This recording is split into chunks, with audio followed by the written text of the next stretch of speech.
And what's the difference between being an EMT and a paramedic? So EMT is considered BLS, which is basic life support. A paramedic would be advanced life support, ALS. On the EMT level, they can do bleeding control, CPR, AED, assist patients with taking some medications, administer a very small amount of medications.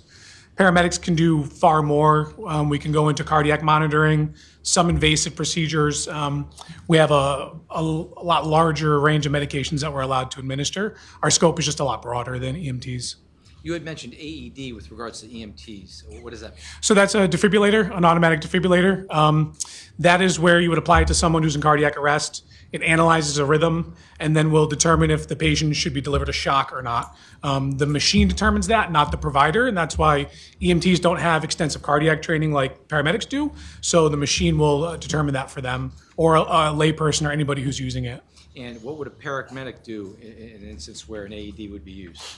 Paramedic, they would be hooked up to their what's commonly referred to as a life pack or a monitor, and the paramedic would be interpreting that rhythm based off their knowledge versus the machine doing it, and the paramedic would make the decision to if the rhythm had to be shocked or defibrillated.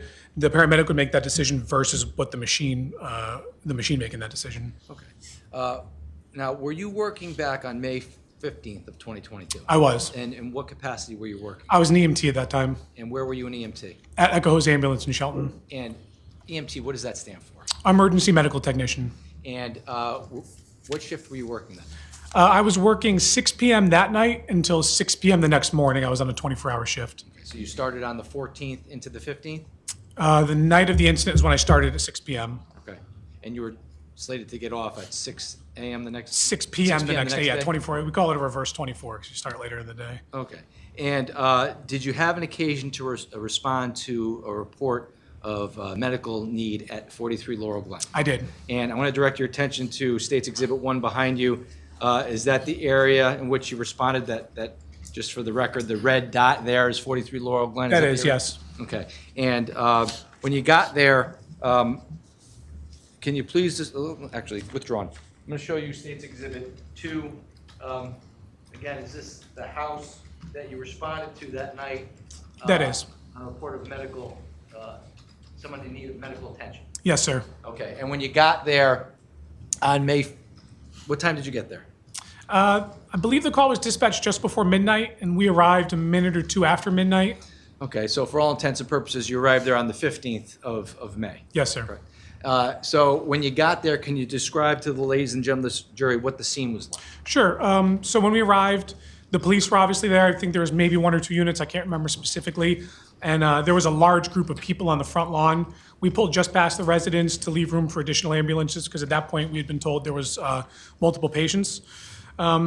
We got out of the ambulance. We were encountered with a very large crowd. It was rather chaotic. People were screaming and yelling. We knew there was possibly four patients at that time, so we started our triage. We came across the first patient. In this picture, if you kind of see, there's a cluster of, looks like kind of garbage. That's right around where we found the first patient. I'm going to show you State's Exhibit 5. Sure. This is a daylight picture, essentially the same area. Yes. Can you use State's 5 to kind of describe what you did? Yeah, so there's that red tree right there, just in front and to the right of that red tree. We found our first patient. He was laying supine on his back. He was completely unresponsive. His breathing was spontaneous but erratic, which is not a good sign. We immediately checked in times like that for triage, we immediately checked for a pulse, which he had a very weak, thready pulse, which is another bad sign. And he did not look well. You can look at someone that's very sick and determine they don't look well. So we do a rapid trauma scan, which is we check for any major bleeding. So we did that. I remember his shorts were absolutely saturated in blood. And we found a puncture wound to his upper left abdomen, kind of his left lower chest area.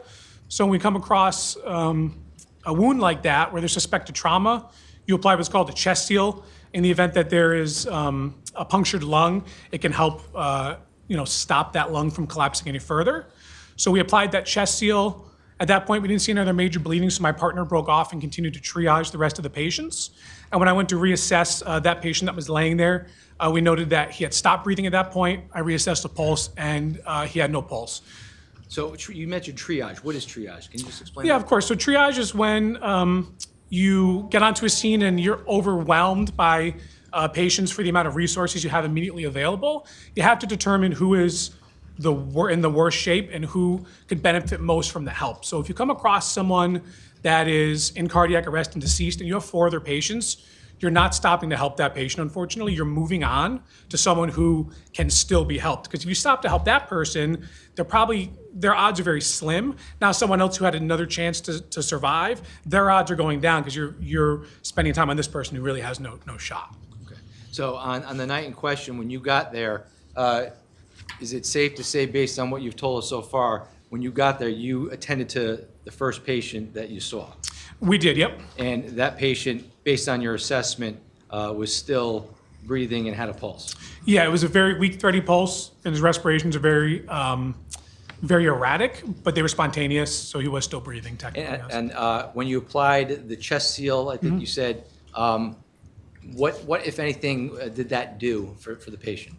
In this case, I don't believe it did much because when we went to reassess him right after that, he was in cardiac arrest.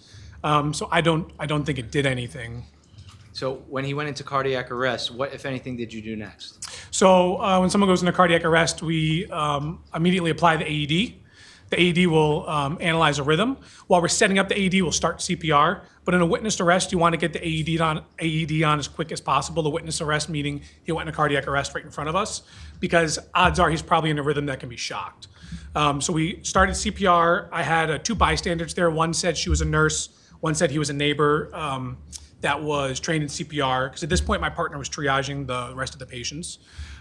So I directed them to start CPR. We applied the AED. You step back and the AED analyzes. It told us that there was no shock advised. And then we retrieved a BVM, which is a bag valve mask. It's called bagging. We applied it to him and we began delivering respirations and CPR in 2-minute cycles. Now, when it was no shock advised, what does that mean?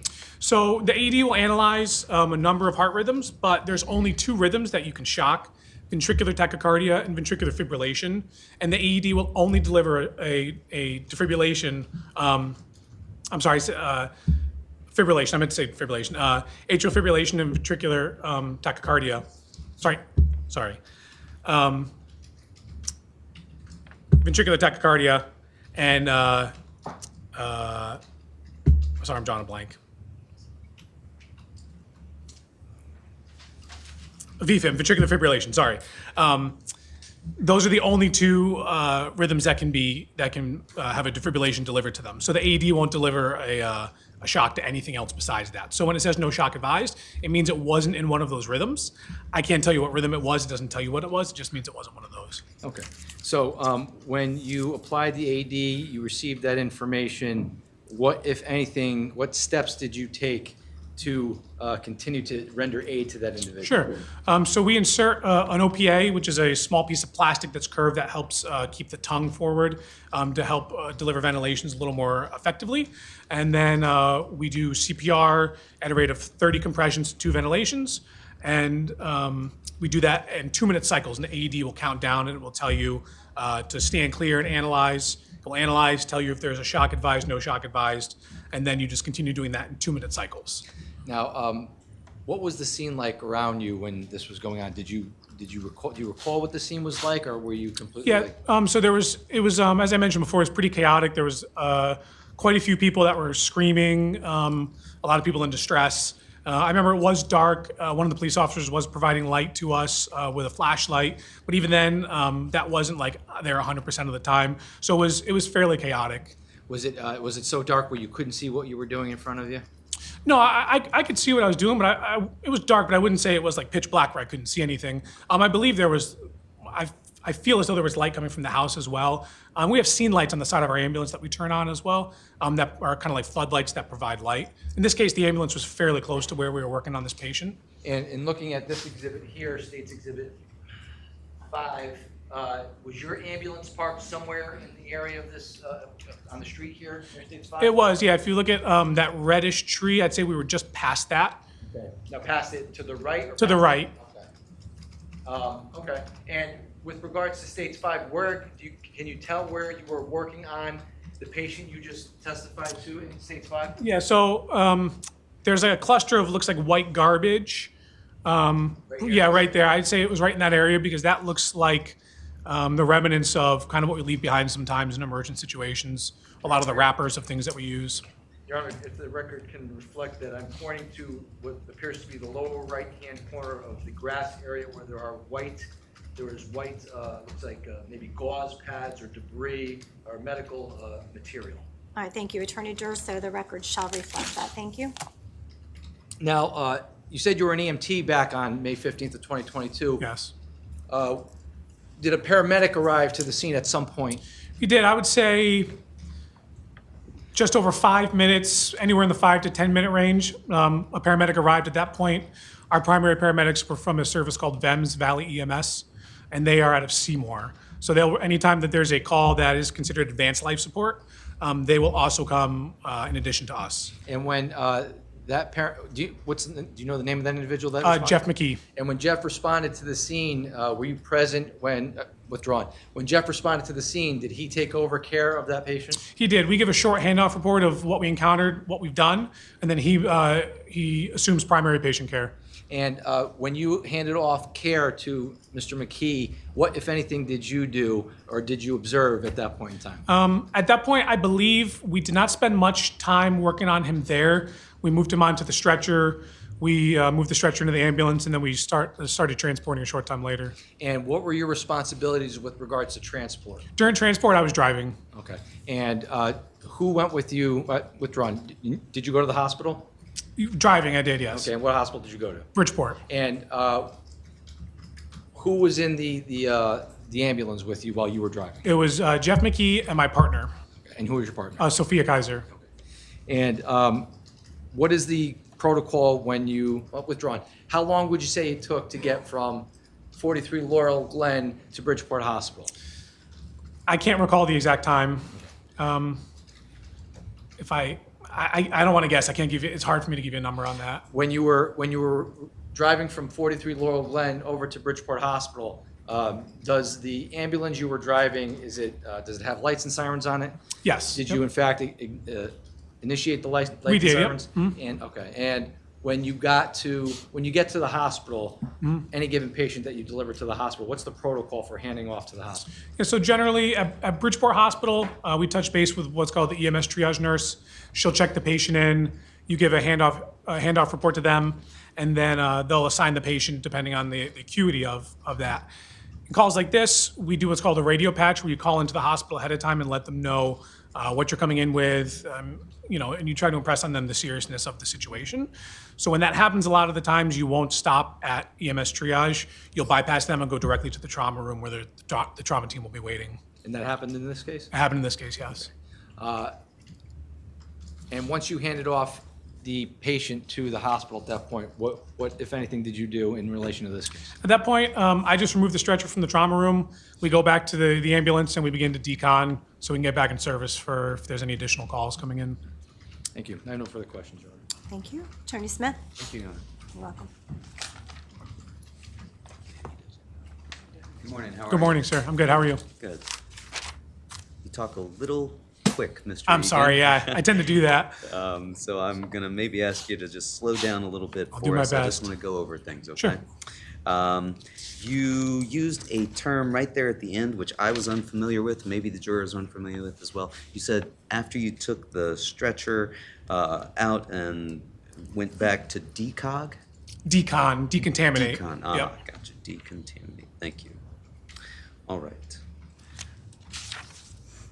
So you were telling us, Mr. Egan, that you arrived on scene and it was chaotic, correct? Yes. In fact, you said people were screaming, correct? Yelling obscenities, correct? And in fact, yelling obscenities at you and your crew member, Ms. Yep. Kaiser, correct? Yeah, it happens frequently. You said that the crowd was difficult to part to get to the patients. Ultimately, however, you did get to the patients, We correct? did. And you said one of the patients was standing and able to talk.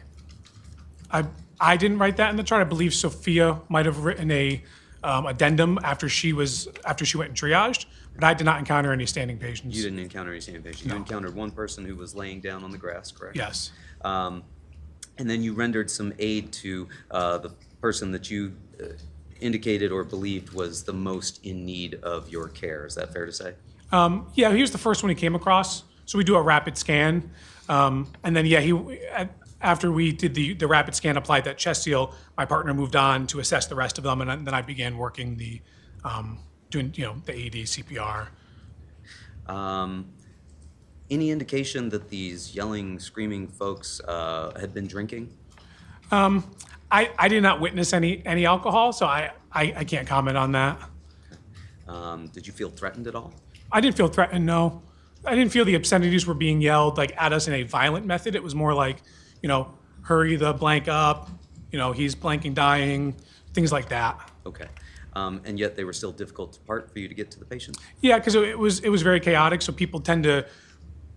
situations like this, people tend to move in on the patient. So you have to be like, hey, excuse me, move out of the way, give us some room. You mentioned that you parked up to the right of where that red bush is on the Yeah. exhibit that you were shown.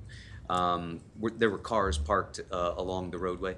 I can't remember if there were cars parked like directly in front of the house or where they were, to be honest.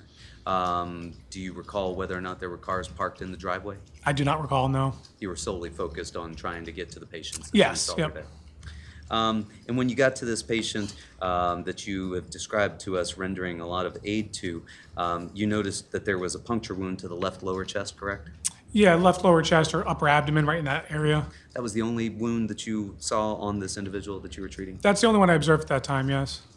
And you described that it was rather dark in the area, correct? Yes, sir. You said that an officer may have been providing some light to you. I remember there being a flashlight at one point, but it wasn't consistent the entire time.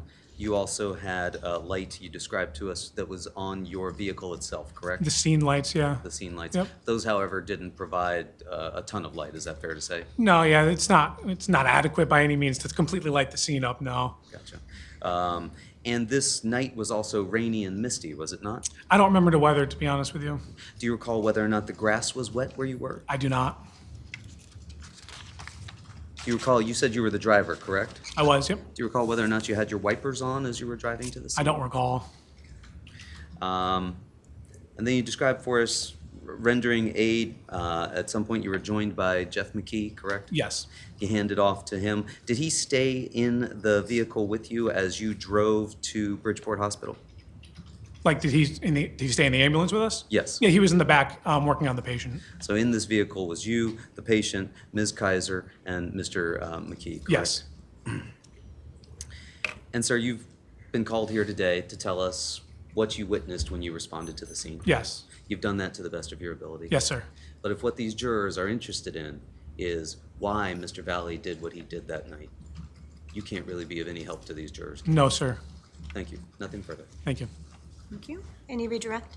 No, Your Honor, thank you. Did you say no? No, Sorry. Your Honor, thank you. Thank you.